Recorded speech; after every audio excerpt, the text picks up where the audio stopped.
FM leader sur Bamako et environ 95.2. Et moi j'aime bien ça.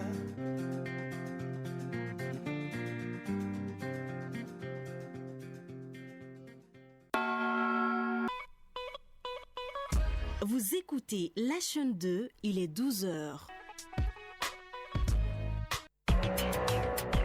Infocité, le journal de l'info de proximité sur la 95.2. Présentation, Aïssata B. Traoré.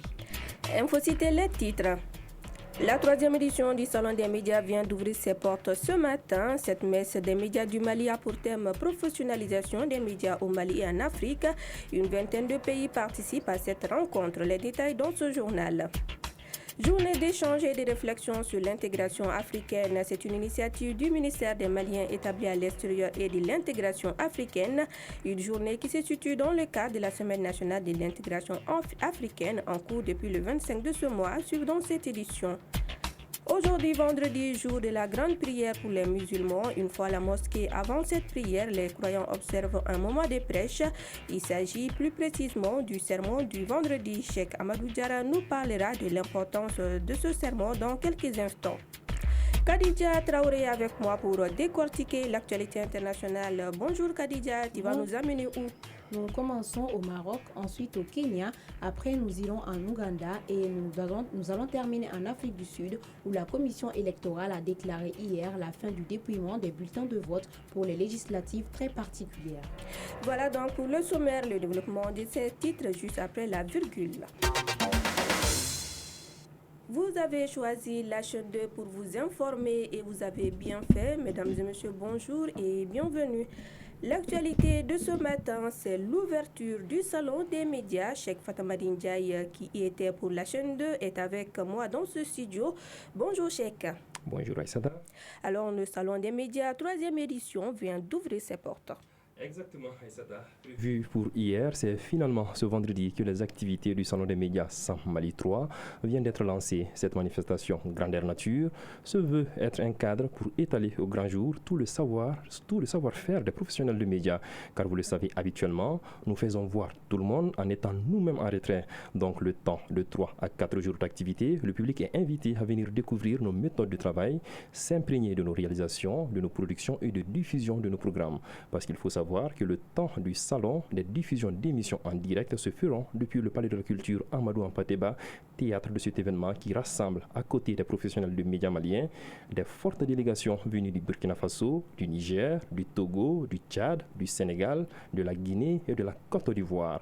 La professionnalisation des médias au Mali et en Afrique, c'est le thème central. Un thème d'ailleurs qui a fait l'objet du premier panel animé par le ministre de la Communication, de l'Économie numérique et de la modernisation de l'administration, co-parrain de cet événement.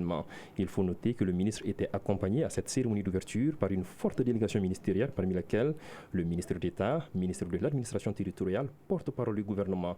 Il y avait également l'ambassadeur de la Chine et puis des représentants du bureau Mali de l'UNESCO. Pour tâcher d'être complet, il faut retenir que la présente édition enregistre plus de 40 stands dans lesquels on retrouve les agences de communication, les écoles de journalisme communication, les organismes professionnels de santé, notamment la CANAM, la CMSS, l'ANAM, l'INPS, les organisateurs de festivals ou encore les groupements de personnes handicapées. L'innovation majeure de cette 3e édition est la journée de don de sang au profit de l'armée malienne. Déjà hier, une soirée d'hommage a été organisée en la mémoire de nos regrettés confrères Oumou Diarra Djema de la chaîne 2 de l'ORTM et Yaya Koulibaly Yaskoul de Baoulé FM.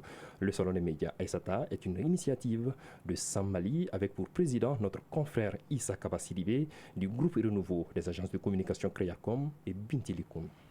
Merci beaucoup, Cheikh Fatamadi Ndiaye. Alors, la chaîne 2 au cœur des événements et vous aurez plus de détails dans nos prochaines éditions. Merci.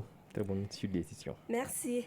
Poursuite du renforcement des capacités des journalistes de l'ORTM. Et c'est Baba Djourté, un ancien de la boîte à la retraite, qui a échangé avec les journalistes de l'ORTM, la technique de la rédaction du papier de reportage, le traitement des dépêches et surtout le partage de ses expériences sont entre autres questions développées au cours de cette rencontre d'échange. Tanavet Sangari.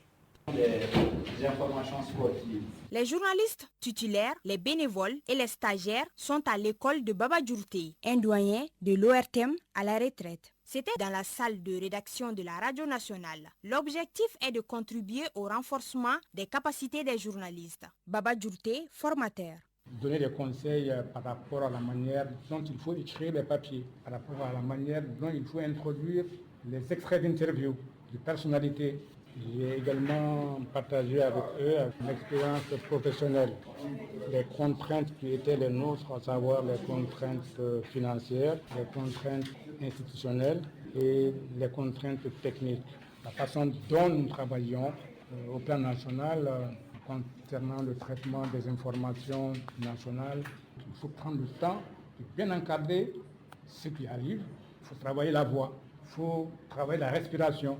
Et la radio, la télé, c'est aussi la voix. Pour les participants à cette rencontre de partage d'expériences, des occasions comme celle-ci leur permettront d'être à la hauteur dans le domaine du journalisme. Awadit Makamara, journaliste, reporter et présentatrice télé à ORTM 1. C'est avec un formateur qui a beaucoup d'expérience et qui nous a fait un peu en rétrospective de tout ce qu'il a eu à faire en tant que journaliste. Je sais que ça va encore me permettre de mieux structurer en fait mes reportages dans les jours à venir. Donc c'est toujours un plus. Mariam Konaté, journaliste et reporter à la chaîne 2. Monsieur Djourté nous a partagé ses expériences, comment élaborer un papier, comment contrôler son souffle et puis l'addiction est très importante dans ce domaine.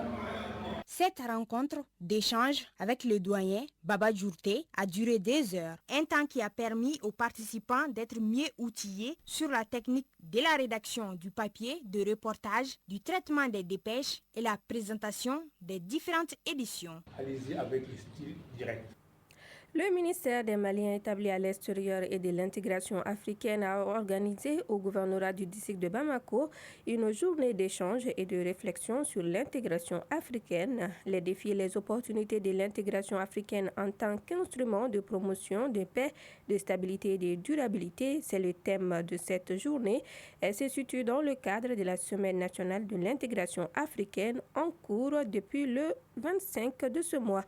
Suzanne Traoré.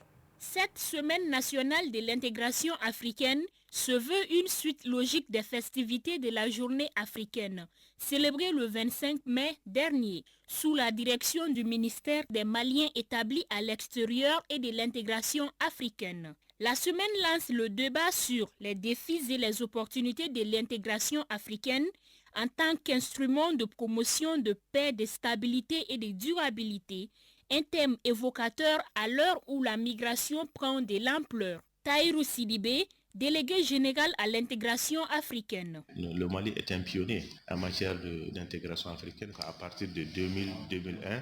Donc cette semaine vraiment a commencé à être célébrée au Mali. Les communautés africaines ainsi que les représentations diplomatiques présentes à cette journée de réflexion ont montré l'impérieuse nécessité de l'intégration africaine dans le contexte actuel. Abdoulaye Conté, conseiller politique à l'ambassade de la Guinée au Mali. L'objectif de cette semaine, c'est de permettre aux Africains d'échanger sur la possibilité de s'unir, de travailler ensemble pour que l'Afrique puisse connaître un développement durable. Moussa Ag Atayer, ministre des Maliens établis à l'extérieur et de l'intégration africaine. Il nous incombe aujourd'hui, plus que jamais, d'engager des réflexions profondes sur les moyens et les stratégies de renforcement de l'intégration africaine. Il nous faut redoubler de créativité pour trouver des solutions concrètes et réalisables en vue de faire avancer l'intégration africaine. En effet, l'intégration offre un cadre approprié pour aborder les défis de manière collective et efficace. Reste une solution privilégiée pour asseoir la paix et la stabilité. Le thème de cette journée de réflexion a été largement débattu par les universitaires pour susciter l'intérêt des participants à faire de l'intégration africaine un gage de paix et de stabilité du continent africain. Et aujourd'hui, 31 mai, c'est la journée mondiale sans tabac. Le thème retenu pour l'édition de cette année est protéger les enfants de l'ingérence de l'industrie du tabac, un thème qui appelle à une mobilisation au niveau planétaire pour protéger les jeunes des produits nocifs du tabac et de la nicotine, ainsi que contre les stratégies trompeuses fréquemment employées par l'industrie du tabac pour commercialiser ces produits. Ici au Mali, l'Organisation mondiale de la santé, en célébrant l'événement, exhorte les pays à accélérer la mise en œuvre de la Convention cadre qui passe par l'adoption des mesures strictes sur la commercialisation des nouveaux produits du tabac et des produits émergents à base de nicotine qui ciblent spécialement les jeunes. Omar Sissoko reviendra plus en détail dans l'édition de 18h. À présent, le tour d'horizon de l'actualité internationale. Et c'est Khadija Traoré qui est là pour l'actualité internationale. Bonjour Khadija. Bonjour Aïssata. Alors, Guitex Africa, la technologie africaine, à l'honneur pour la 2e édition au Maroc. Marrakech, connu pour son riche patrimoine culturel et historique, est actuellement le centre d'attention technologique en Afrique. La ville accueille la 2e édition du salon technologique Guitex Africa, un événement majeur qui réunit environ 1500 exposants, entreprises, entrepreneurs, innovateurs et start-up de plus de 130 pays. Cette exposition offre une plateforme unique pour présenter les dernières tendances et avancées technologiques allant de l'intelligence artificielle aux lunettes de réalité augmentée. Et au Kenya, Ruto défend son recours à un jet privé pour sa visite aux États-Unis. Le président kenyan William Ruto a déclaré hier que le coût de la location d'un jet privé pour sa visite d'État aux États-Unis la semaine dernière s'élevait à $76,000, contrairement au montant de 1,2 million de dollars rapporté par les médias kenyans. M. Ruto a déclaré que des amis lui avaient proposé un jet moins cher après qu'il se soit renseigné et qu'il ait proposé d'utiliser la compagnie nationale Kenya Airways. Ouganda, les USA sanctionnent des hauts dignitaires pour corruption. Les États-Unis ont imposé jeudi des sanctions à la présidente du Parlement ougandais, à son mari et à plusieurs autres fonctionnaires pour corruption et violation grave des droits de l'homme. La présidente du Parlement, Anita Among, a été sanctionnée en raison de son implication dans une affaire de corruption importante liée à sa direction de l'Assemblée nationale ougandaise. Et enfin, élection en Afrique du Sud, l'ANC à 42,3% selon des résultats partiels. La commission électorale a déclaré hier la fin du dépouillement des bulletins de vote pour les législatives très particulières. Avec 35% des votes comptabilisés hier soir, le parti historique de l'ANC n'obtient que 42,3% des voix selon la commission électorale. Merci beaucoup Khadija pour toutes ces nouvelles.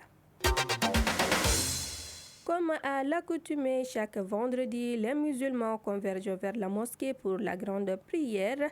Mais avant cette prière, les croyants observent un moment de prêche. Il s'agit plus précisément du sermon du vendredi. C'est un moment au cours duquel l'imam sensibilise les croyants sur les bonnes pratiques. Cheikh Amadou Diarra a suivi le prêche du vendredi dernier dans une mosquée de la place. Suivons.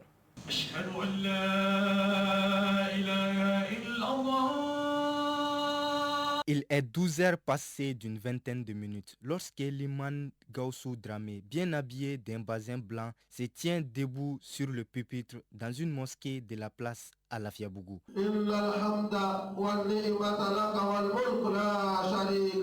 Il est face à une centaine de croyants, tous venus pour assister au sermon du jour et à la prière. Il nous explique le sens du sermon du vendredi. Il arrive que la plupart d'entre nous n'ont pas le temps pour écouter les sermons ou d'assister à un prêche. Pendant le Juma, beaucoup de personnes s'habillent bien pour venir à la mosquée. Donc, le sermon permet de sensibiliser en véhiculant le bon message. Cela pour éviter les mauvaises pratiques dans l'islam. Le sermon du vendredi est un moment opportun pour les imams de prêcher sur les thèmes d'actualité. Et c'est le Hajj qui est à l'ordre du jour. Adama Kanouté l'a suivi avec intérêt. Et d'habitude, les gens qui ont les moyens de faire les Hajj, leur priorité d'abord c'est d'envoyer les parents. Mais d'après les explications de l'imam, la priorité c'est les propriétaires de l'argent même.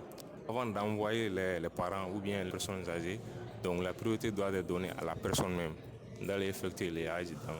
Le trentenaire tient un bâton dont il est de coutume pour les imams de tenir lors du sermon. Et selon l'imam Gaussou, le fait de tenir le bâton pendant le sermon n'est pas une obligation. Ce n'est pas imposé à l'imam de tenir un bâton dans sa main. Souvent, l'imam ne tient pas le bâton.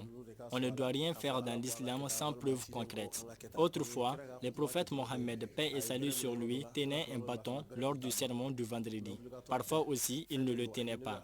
Mais ce n'est pas obligatoire de le faire. Tout dépend de la circonstance. Le sermon du vendredi permet aux musulmans de s'imprégner des recommandations de l'islam.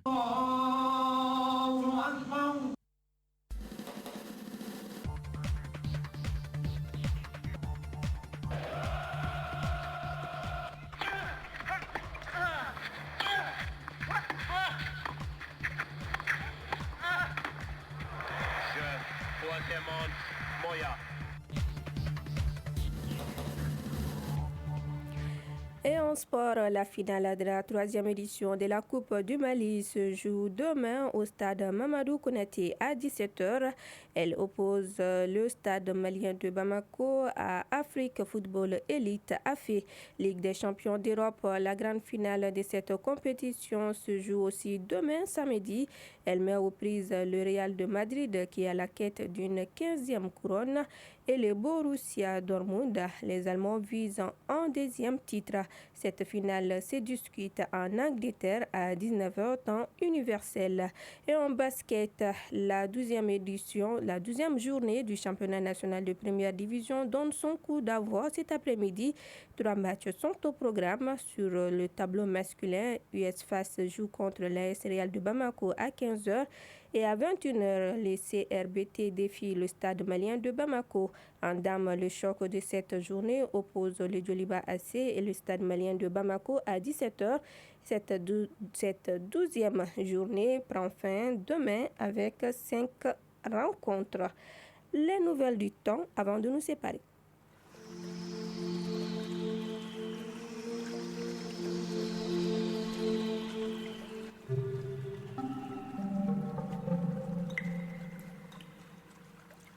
Les thermomètres affichent actuellement sur Bamako et ses environs 37 degrés.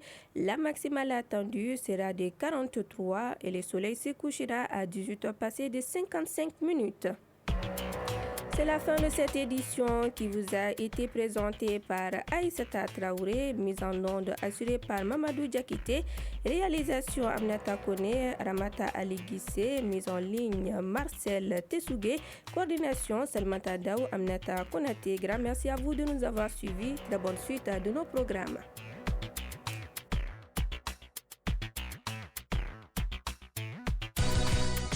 Vivez les meilleurs moments de la musique sur la chaîne 2.